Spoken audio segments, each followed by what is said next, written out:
বিতর্কে রাজ্যের মন্ত্রী ফিরহাদ হাকিম। মালদা সুখদেবপুর সীমান্তে বিএসএফ বিজিবি বিতর্ক, এবার সেই জায়গাকে নিয়ে মন্তব্য করেই ফের বিতর্কে রাজ্যের মন্ত্রী। সুখদেবপুরে ভারতীয়রাও উস্কানিমূলক স্লোগান দিচ্ছে, কে মন্তব্য করেছেন রাজ্যের মন্ত্রী পুর এবং নগরোন্নয়ন মন্ত্রী ফিরহাদ হাকিম। আচ্ছা, সেখানে কি স্লোগান দেওয়া হয়েছিল? ওই সীমান্তে দাঁড়িয়ে স্লোগান দেওয়া হয়েছিল ভারত মাতা কি জয়, ওই সীমান্তে দাঁড়িয়ে স্লোগান দেওয়া হয়েছিল জয় হিন্দ। এর মধ্যে কোন স্লোগানটা উস্কানিমূলক বলে মনে করছেন ফিরহাদ হাকিম, সেই প্রশ্নটা আরও একবার আপনার কাছে রইল। এবং এই মন্তব্যকে ভিত্তি করে কি ফিরহাদ হাকিম বলতে চাইছেন যে ভারতীয়রা উস্কানিমূলক স্লোগান দিচ্ছিল? শুনুন একবার মন্ত্রীর বক্তব্য। এখান থেকেও কিছু উস্কানিমূলক স্লোগানও শুনলাম, আপনাদেরই টিভিতে শুনলাম। তো এটা কাম্য নয়। কাম্য হচ্ছে যে আমাদের বর্ডার আমরা বেড়া দেব, ওদের বর্ডার যদি ওরা ইচ্ছা করে দেবে। এটার মধ্যে কেন বিরোধ আমি বুঝতে পারছি না। ফিরহাদ হাকিম জয় হিন্দ বা ভারত মাতা কি জয় স্লোগান শুনলে তার মনে হয় যে সেটা উস্কানিমূলক স্লোগান, কিন্তু এই ফিরহাদ হাকিম যখন মুষ্টিবদ্ধ হাতে সংখ্যালঘু থেকে সংখ্যাগুরু হওয়ার বার্তা দেন বা দাওয়াতে ইসলাম বলেন, তখন তার কোনো রকম বিভাজনমূলক মন্তব্য হচ্ছে বা উস্কানিমূলক মন্তব্য হচ্ছে সেটা বোধ করে তার হয়তো মনে হয় না। এর আগেও ঠিক এই ধরনের কথা বলে বিতর্কে জড়িয়েছিলেন রাজ্যের পুর এবং নগরোন্নয়ন মন্ত্রী ফিরহাদ হাকিম। हम 33% हैं, मगर हिंदुस्तान में भी हम सिर्फ 17% है और हमें माइनॉरिटी कम्युनिटी कहा जाता है। मगर हम अपने आप को माइनॉरिटी नहीं सोचते हैं। हम सोचते हैं अगर अल्लाह की रहमत है हमारे ऊपर, अगर तालीम हमारे साथ है, तो हम एक दिन मेजॉरिटी से भी मेजॉरिटी हो सकते हैं और हम अपने अल्लाह की ये मेहरबानी होगी जो हम अपने ताकत से ये हासिल करेंगे। যারা দুর্ভাগ্য নিয়ে জন্মেছে, যারা ইসলাম নিয়ে জন্মায়নি, তাদেরও দাওয়াতে ইসলাম অর্থাৎ ইসলামের দাওয়াত দিয়ে তাদের মধ্যে নিয়ত নিয়ে ঈমান নিয়ে আসলে এটা আল্লাহ তাআলাকে খুশি করা হবে। আমাদের ইসলামের রাস্তা। শুনলেন ফিরহাদ হাকিমের বক্তব্য। তার আগের দুটি বক্তব্যে তার মনে হয়নি যে তার এই বক্তব্যগুলি উস্কানিমূলক। শুধুমাত্র জয় হিন্দ বা ভারত মাতা কি জয় এই স্লোগান তার উস্কানিমূলক বলে মনে হয়েছে ফিরহাদ হাকিমের। আমরা রাজনৈতিক মহল তার এই ধরনের আচরণ এবং বারবার এই ধরনের বক্তব্যের ভিত্তিতে রাজনৈতিক মহল কি বলছে একবার শোনাবো। আমরা বরাবরই বলে এসেছি, ইউনিসেরই একটা চ্যাপ্টার এখানে কাজ করছে, মানে ইংলিশ মন্ত্রীদের একটা চ্যাপ্টার। সেই চ্যাপ্টারে মাননীয় মুখ্যমন্ত্রীও তার একটা পার্ট।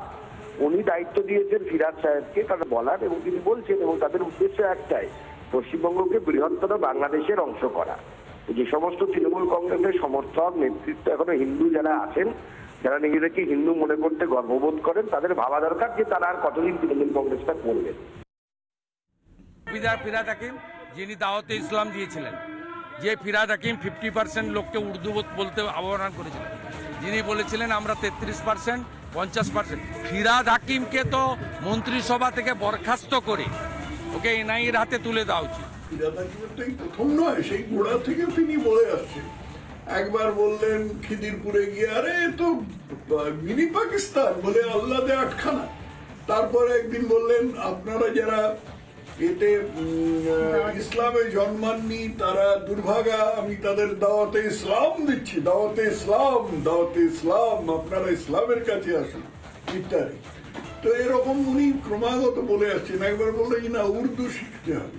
যদি কেউ মনে করে যে উনি তৃণমূলী, উনি ধর্ম নিরপেক্ষ, উনি সম্প্রীতি, উনি হানা, উনি তারা, এগুলো বাজে কথা। ফিরহাদ আমাকে কি বলছেন তার জবাব দিই, তা আমি করবো না। ফিরহাদ হাকিম যা করেছেন তার জবাব তিনি দেবেন। এখন সীমান্তে কেন আমাদের শহরের আনাচে কানাচে বিভিন্নভাবে উত্তেজনা সৃষ্টির চেষ্টা হচ্ছে, এই উত্তেজনা সৃষ্টির প্রয়াসটা বন্ধ হওয়া উচিত। কাজী মাসুম আক্তার শিক্ষাবিদ, তিনি কি বলছেন শোনাবো আপনাদের।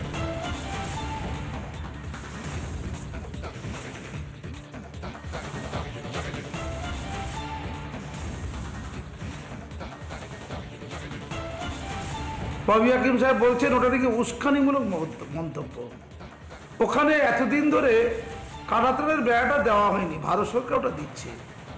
সুজয় চক্রবর্তী আর ওই আমি মোহাম্মদ সেলিম সাহেবকে বলি, আপনাদের বাম আমল ছিল 34 বছর ধরে, তখন একটু চেষ্টা চরিত্র করতে পারতেন, করেননি। তো এতদিন পরে দেওয়া হচ্ছে, ওখানে ভারত মাতা কি জয় আর বন্দে মাতারম বলছে, মানুষ আবেগ প্রসূত হয়ে যাচ্ছে। তো ওটা কেবল উস্কানিমূলক মনে হচ্ছে। আপনারা একদিকে ফিরহাদ হাকিমের মন্তব্যে রক্ষে নেই, সঙ্গে দোষর হয়েছেন মোহাম্মদ সেলিম, সিপিএম এর রাজ্য সম্পাদক। ভারতের খেয়ে বাংলাদেশ প্রেম মোহাম্মদ সেলিমের। সীমান্তে উত্তেজনা দেখতে পেলেন না মোহাম্মদ ইউনূসের দোষ, উল্টে বিজেপিকে তৃণমূলকে দুষলেন সিপিএম এর রাজ্য সম্পাদক। অনুপ্রবেশ দেখতে পাচ্ছেন না সেলিম, সে বিষয়ে তার বিশেষ মাথা ব্যথা নেই। জঙ্গি যোগও দেখতে পাচ্ছেন না সিপিএম এর রাজ্য সম্পাদক। তিনি আপাতত বিজেপি এবং তৃণমূলের একটা জোট দেখতে পাচ্ছেন। শুনুন। অনুপ্রবেশ, এই যে ওরা বলে গরু পাচার, বিভিন্ন স্মাগলিং, তাহলে আসলে সীমানায় বিজেপি আর তৃণমূলের মধ্যে কোনো সীমানা নেই, লুটেরাদের রাজত্ব। আমি জানি উত্তর চব্বিশ পরগনা গরু পাচারের সবচেয়ে বড় কাণ্ড যে করে, সে যেহেতু আমি নাম ধরে বলতে পারি, বিরোধী দলের নেতাকে টাকা দিয়েছে, এই জন্য সে সিবিআই থেকে এখন বাইরে আছে। কারণ তৃণমূল একা ভাগ পেত, এখন বিজেপি তৃণমূল দুজনই ভাগ পাচ্ছে। মালদা ঘটনা এটা উদাহরণ দিচ্ছে যে সীমানায় হিন্দু মুসলমান করছে, ভারত বাংলাদেশ করছে। তো চোরা চালানের কাজে সিদ্ধহস্ত পুলিশই সহযোগিতায়, কেন্দ্রের পুলিশ হোক বা রাজ্যের পুলিশ হোক, বিজেপি তৃণমূল দুজনই ভাগ পাচ্ছে। এদিকে মোহাম্মদ সেলিমের এই বক্তব্যের পর রাজনৈতিক মহল থেকে কি বার্তা আসছে শোনাবো আপনাদের।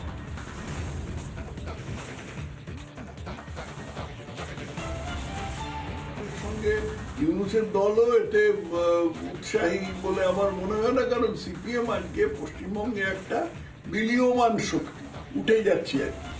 বন্দে মাতরম একটা মন্ত্র, যেই মন্ত্র অগণিত স্বাধীনতাকামীকে উজ্জীবিত করেছিল, এটা মুসলিম লীগ সহ্য করতে পারতো না, ফিরহাদকে মোহাম্মদ সেলিমও সহ্য করতে পারেন না। এই তো ঘটনা। মোহাম্মদ সেলিম ইউনূসের দোষ দেখার তো তার দরকার নেই, তার তো দেখতে হবে তার যে দেশে বসবাস করছে সেই দেশের প্রশাসক, তাদের নিয়েই তো আমাদের চিন্তা করতে হবে। আমি তার ইউনূসকে কি ওখানে ভোট দেবে না সেলিমকে ভোট দিতে হবে এদেশে। সুতরাং এদেশের যারা শাসক দায়িত্বপ্রাপ্ত আছেন তাদের সম্পর্কিত কথা বলাটা তো কাজ।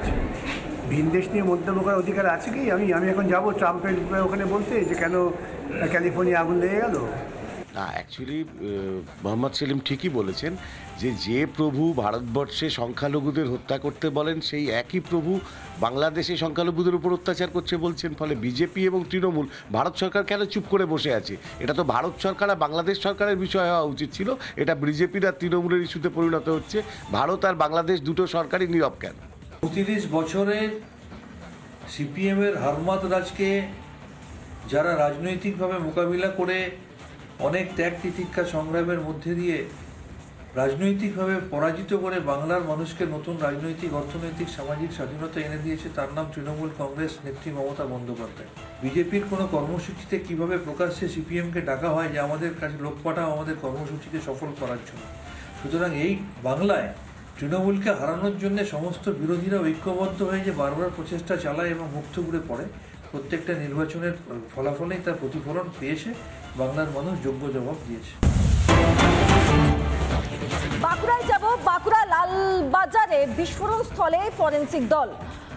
ঘটনাস্থল থেকে নমুনা সংগ্রহ ফরেন্সিকের। গত রাতে বাঁকুড়ায় সিলিন্ডার বিস্ফোরণ হয়, সেই গ্যাস সিলিন্ডার বিস্ফোরণে মৃত এক দম্পতি, বিস্ফোরণে আহত হয়েছেন 3 জন। বাঁকুড়ায় লালবাজারে বিস্ফোরণ স্থলে ফরেন্সিক দল। ঘটনাস্থল থেকে নমুনা সংগ্রহ ফরেন্সিকের ছবি দেখতে পাচ্ছেন আপনারা। মূলত গত রাতে বাঁকুড়ায় সিলিন্ডার বিস্ফোরণ হয়, গ্যাস সিলিন্ডার বিস্ফোরণে মৃত এক দম্পতি, বিস্ফোরণে আহত হয়েছেন 3 জন। ফরেন্সিক দল গিয়েছে, এলাকা খতিয়ে দেখছেন, আপনারা দেখতে পাচ্ছেন সেই ছবি। ঘটনায় এক দম্পতির মৃত্যু হয়েছে, গ্যাস সিলিন্ডার বিস্ফোরণের জেরে এই মৃত্যু বলে অভিযোগ। গোটা বিষয়টি তদন্ত করে দেখার স্বার্থে এবার সেখানে ফরেন্সিক দল নমুনা সংগ্রহের উদ্দেশ্যে।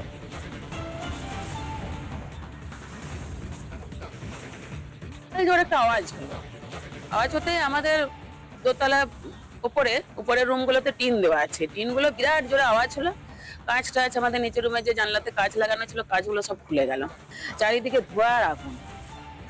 বাইরে বেরিয়ে দেখছে আগুন আগুন জ্বলছে। তারপরে যখন চিৎকার চেঁচামেচি পাশাপাশি ঘরে সবাই, এবার সবারই বাড়ির দরজা খুলে বেরোতে হবে, বেরিয়ে বাইরে বেরোবো, তখন দেখছি ওদের বাড়িতে আগুন জ্বলছে, কিন্তু দরজা বন্ধ, ওরা তো কেউ বেরোতে পারছে না, আমরা বাইরে থেকে চিৎকার করছি। আহত জোরদার হয়েছে, হাত পা ওদেরও পুড়ে গেছে, একদম পুরো ঝলসে গেছে।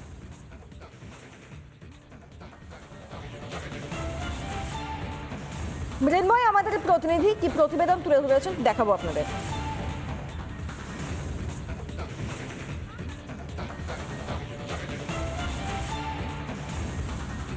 মৃন্ময়ের প্রতিবেদন দেখাবো, তবে তার আগে আমরা আপনাদেরকে যে ছবি দেখাচ্ছি আরও একবারে দেখিয়ে দিই। ভয়ঙ্কর পরিস্থিতি হয়েছিল সিলিন্ডার বিস্ফোরণের জেরে, বাড়ির একাধিক অংশ ভেঙে চুরে গিয়েছে।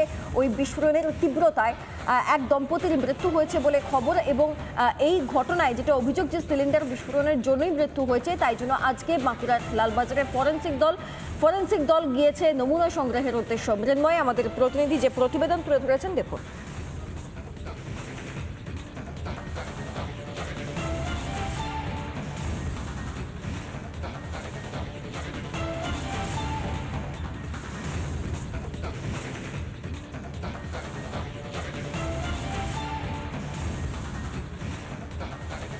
বাঁকুড়া শহরের লালবাজারে এসে পৌঁছেছে দুর্গাপুর থেকে ফরেন্সিক টিম। যে ছবিটা আমি তুলে ধরছি, যে বাঁকুড়া শহরের লালবাজারের যে মাঝিপাড়ায় যে ঘটনা ঘটেছে, যে গতকাল রাতে যে গ্যাস সিলিন্ডার ব্লাস্ট হয়েছে এবং আগুন লেগে গেছে, এবং বাড়ির যে মালিক এবং তার স্ত্রী ঘটনাস্থলেই মারা গিয়েছিল, এবং 3 জন গুরুতর আহত অবস্থায় তাদেরকে বাঁকুড়া সম্মেলনী মেডিকেল কলেজ ও হাসপাতালে ভর্তি করা হয়েছিল, এবং তাদেরকে আজকে দুর্গাপুরে স্থানান্তরিত করা হয়েছে। এই মুহূর্তে কিভাবে এই গ্যাস সিলিন্ডার ব্লাস্ট হয়েছে আমি সেই ছবিটা সরাসরি দেখাচ্ছি।